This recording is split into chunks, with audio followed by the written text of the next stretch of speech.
31 मार्च तक देश के नक्सल मुक्त करने का अभियान अब अंतिम दौर में पहुंच गया है। नक्सलियों के सबसे बड़े नेता सीपीआई माओवादी के जनरल सेक्रेटरी देवजी ने सरेंडर कर दिया। बड़ी कैडर्स ने भी हथियार छोड़कर मुख्यधारा में लौटने का मन बना लिया है।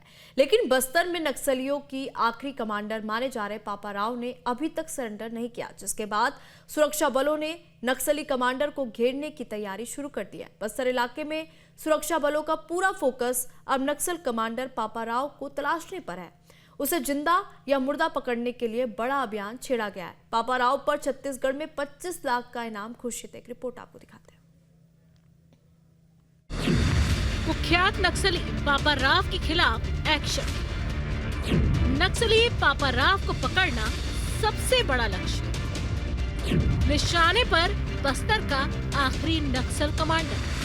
देश में नक्सल मूवमेंट आखिरी सांसें गिन रहा है। नक्सलियों के नेता या तो सरेंडर कर रहे हैं या फिर मारे जा रहे हैं। सबसे बड़े नेता और सीपीआई माओवादी के जनरल सेक्रेटरी देवजी ने सरेंडर कर दिया।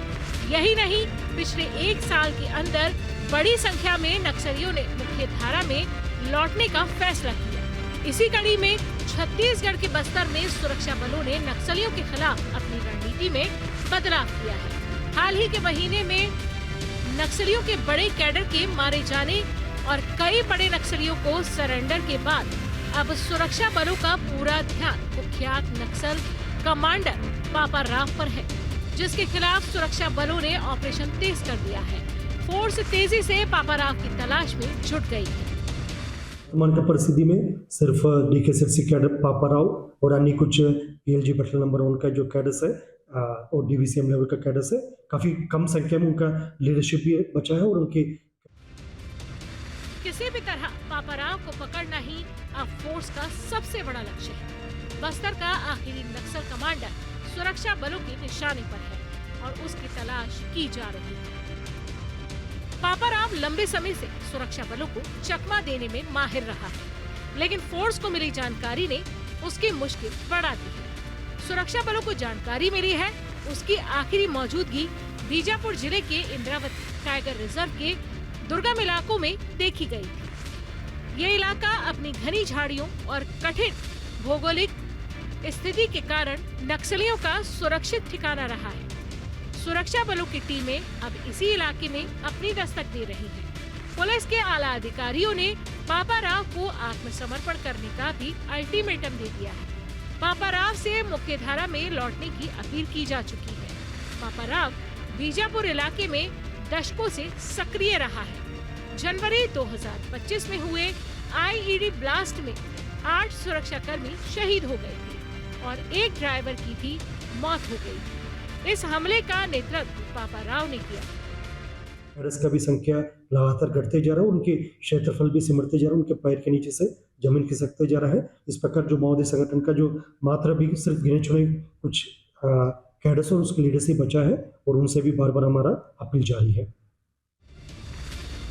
लेकिन सुरक्षा बलों की अपील पर पापा राव की तरफ से अभी कुछ भी प्रतिक्रिया नहीं आई है। ये कोई पहली बार नहीं है जो पापा राव को लेकर सुरक्षा बलों का एक्शन शुरू हुआ है। अभी 2 महीने पहले भी पापा राव के मारे जाने की खबर मिली, लेकिन वो खबर गलत साबित हुई। पापा राव, जिसे मंगू दादा और चंद्रन्ना के नाम से भी जाना जाता है, वर्तमान में बस्तर के सक्रिय सबसे अनुभवी और रणनीतिक नक्सली नेताओं में से एक है। वो दंडकारण्य स्पेशल जोनल कमेटी का सदस्य होने के साथ साथ पश्चिम बस्तर डिवीजन कमेटी के इंचार्ज के रूप में काम कर रहा है। बस्तर में अभी भी लगभग 100 से 125 नक्सली सक्रिय हैं, जिनकी कमान सीधे तौर पर पापा राव के हाथों में है। सरकार ने पापा राव पर 25 लाख रुपए का इनाम घोषित कर रखा है। यानी बस्तर में अब कुछ नक्सली बचे हैं, जिनमें पापा राव और उसके साथी शामिल हैं, जिनकी संख्या काफी कम है।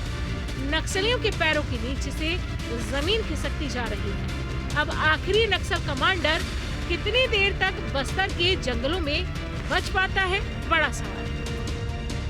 जगदलपुर से कार्तिक पाल के साथ टीम न्यूज़ स्टेट।